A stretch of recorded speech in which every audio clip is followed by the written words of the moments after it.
Hey, so let's just relate to the other two videos I made on today's big news about the passing of King Bhumibol of Thailand.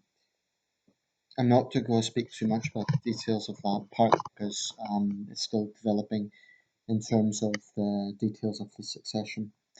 Indeed, media outlets can only report so much. It's illegal in Thailand to report details of a royal succession. And as I understand it, the Crown Prince himself wants a period of mourning before he decides what to do. Um, what I want to focus on in this video is a certain type of royalist. Um, People who have been made themselves very sort of visible online in the past 24 hours, but this is something that's been going on for years, to be quite honest. Um, this is going to be a very candid and honest video, and I'm not going to beat around the bush about how I feel about it. Um, I always knew that when this day came, emotions would run very high. I knew that, but it doesn't mitigate the sort of things that I'm seeing. Um, I've already made it clear in previous videos that I think the 112 laws in Thailand are abhorrent. They're a total attack on free speech, and this is irrefutable. There's a few things I want to cover in this video, though. I want to talk about the excuses of culture and basically just trying to inform people about the reality of this. Um, I don't call myself an expert, but I have had first-hand experience of what these people are capable of and just how obnoxious they can be, these fanatical Thai royalists. Um, Firstly, some people might say that it's inappropriate to make this at this particular time because the event, the king, has just passed, so it's inappropriate. The point I would make is I could make this a year from now or a year ago. It would make no difference in terms of just how extreme they are. If anything, today they're going to be more fanatical and extreme and intolerant, but it's it doesn't really make a difference, to be quite honest. If anything, it is more important now because more people might watch the video, more people might get informed. I have known Thais who have ended up hating the monarchy, and they started off like everyone else, loving it. I'm not going to speak in detail about the monarchy. I don't know that much, so I'm not positioned to speak about the details of Bhumibhol's life and his service to Thailand. As I understand it, he was engaged in a lot of benevolent work. Okay, so I acknowledge that. I'm not even going to comment much on that. He was extremely wealthy, so that's just a fact. That's a problem, though. Facts, truth, are seen as less important in Thailand and in Thai culture than the perception of honor or insult. I don't know if it's quasi related to Buddhism or not, but because I don't know much about teachings of Buddhism, but there is without question an atmosphere that no one speaks about in Thailand. At least no one um, who doesn't want any trouble. I know when I make these videos that I run the risk of running into royalists, but I sort of take the view that if you don't speak up for what you believe in, I'm simply not the sort of person to hide in a shell. I'm not the sort of person to want trouble either. Don't get a kick out of it, but I feel that so long as I live in a country that tolerates free expression, I have a responsibility as a conscientious person to speak out. It's as simple as that. And it's not difficult for me.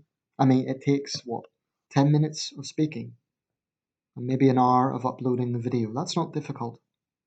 Not compared to those brave scholars, academics, activists who speak up against the current situation.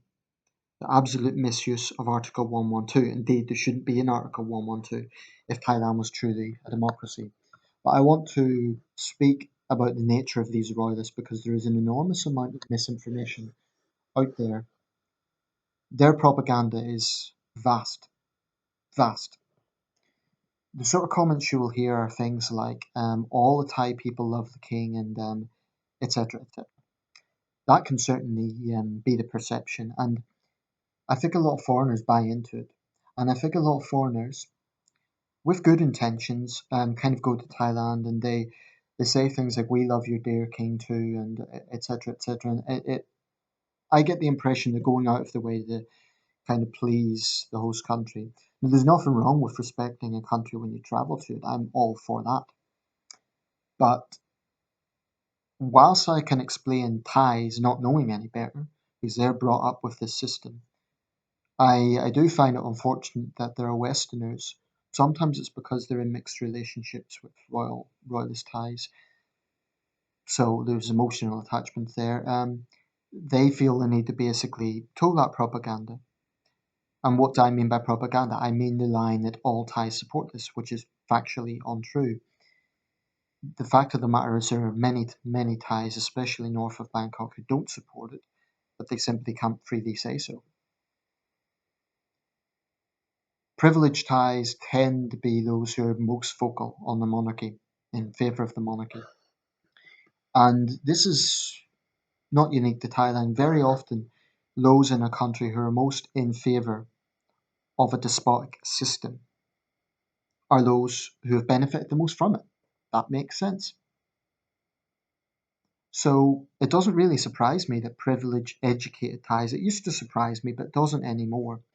Privileged, educated Thais who've travelled the world, who've been in the US and the UK, um, are among those who are most zealous in promoting the lèse majesté persecution. That's not surprising. But there's a lot of contradictions in what they say. If you look at the sort of comments, you would get the impression, okay, these are very polite people, because they'll say things like, we want people to respect us, or why don't you respect the system, etc., etc. So they'll have this big thing about respect and politeness. And yet, if you look at some of the language that they use against dissidents, it's shocking. And if it was just language, that would be unfortunate. But the danger here is that rhetoric isn't always empty. It's not. People have been murdered. Okay? So if you're sitting there and think, oh, this guy doesn't understand Thai culture, I understand that people have been murdered over having an opinion. I understand that. I understand that there is this false notion of the land of smiles. It's incredibly fake because there may be all that politeness. But you say anything about the monarchy, you're going to find a lynch mob of fanatical royalists who want your blood. And they have the audacity to think that they're better than everyone else. You know, they say it's a unique Thai thing. Well, okay, if you're going to say that, then don't try to argue that Thailand is a democracy. You cannot have a democracy, by definition, that tramples free expression. You just can't. Because our understanding of what democracy is evolved over centuries from great thinkers like Voltaire and Thomas Jefferson. And those men understood that freedom of conscience was essential to democracy. They're just two examples, there's others. And not just in the West, by the way. So I'm aware that I'm in a minority when it comes to talking about these things, but Nathan Hazlett's not a card. I don't desire to be unpopular. You know, it would be the easiest thing in the world to just go along with it and agree with it. And to be honest, I wouldn't care about all this extravagant mourning and king worship. I wouldn't care that much if there wasn't a consequence of that. You know, if it was just that and they were minding their own business and that was it, fine.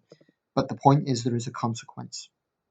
Anyone who has a different point of view is targeted. And I'm not just talking about people being rude. You cannot even have a civil debate with these people.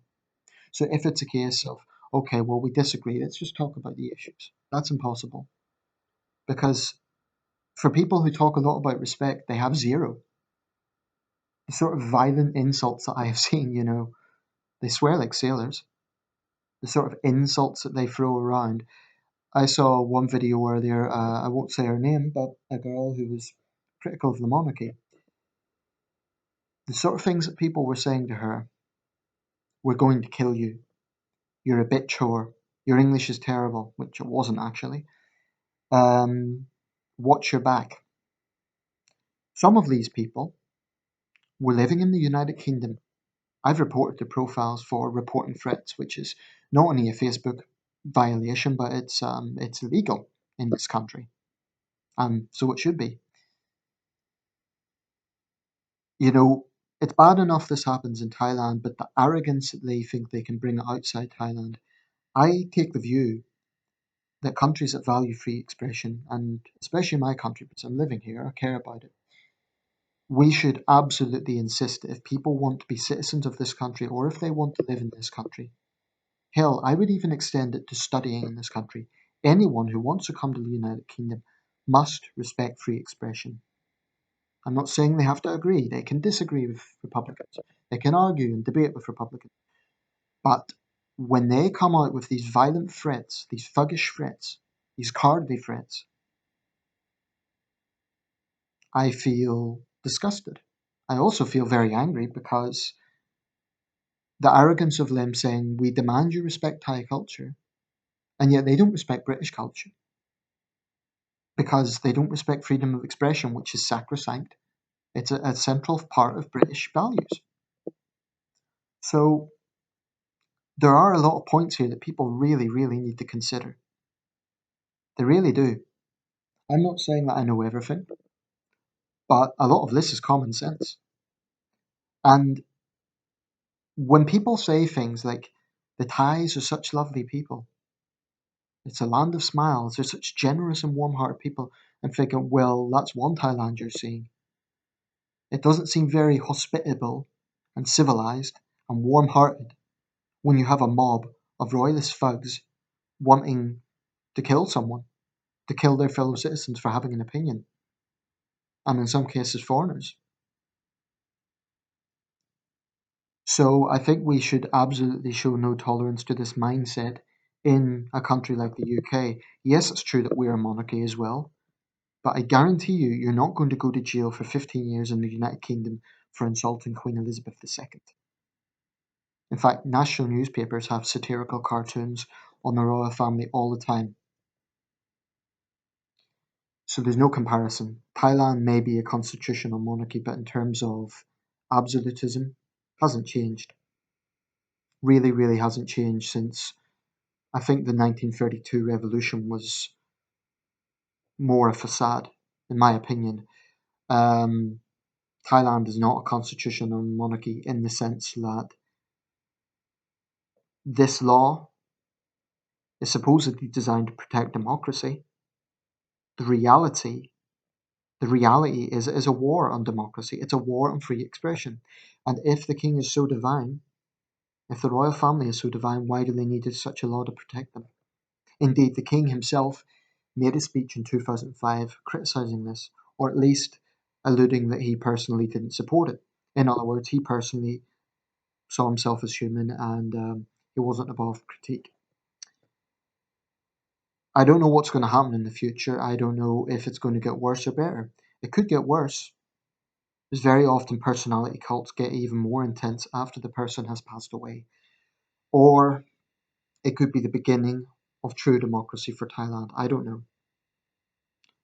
But I am concerned about the situation in terms of the Royalists right now are incredibly sensitive and they're going to use this to, I don't know, I don't know, put it this way, I would not like to be a dissident in Thailand right now. But so long as I live in a country that values free expression, you can put the little thumb down on my video, I don't give a shit. If you are that sort of royalist, I'm not talking about average Thai people, but if you're the sort of royalist who threatens others, as far as I'm concerned, you're scum. I think of you as scum. And I have zero respect for you. To average Thais who are feeling sad today, I have no issue with you. I'm not saying anything negative about the king. I'm just saying this law is undemocratic, and nothing you say can condone such a law. It doesn't protect the monarchy, it only attacks democracy. I've no hope that it will be abolished anytime soon. The current military junta is essentially a dictatorship. So I've no hope that will be abolished anytime soon. But I do believe that countries that are serious about human rights need to send out a message to Thailand. Personally, if I was Prime Minister of the United Kingdom, I would be cutting trade. I would be recalling the ambassador and asking about the situation of 112. I'm not hopeful that that's going to happen, because frankly, the British government hasn't always been consistent on these things, which is a great pity. But there you have it. That's my views. If you disagree, whatever. If you agree, thank you for watching and please stay safe. And if you are the sort of royalist I'm talking about, you can swear all you want. You can threaten people if you want. I hope the law catches up with you if you do it in a country like the UK, because by the way, it's illegal here. So just be aware of that. If you're threatening someone, you're making a criminal offence. And final word, the barbaric 112 laws do not apply outside Thailand. Fuck your 112 laws. If I go to Thailand, I will respect Thai laws. But in my country, in this country, I don't respect Thai laws because I think Thai laws are barbaric.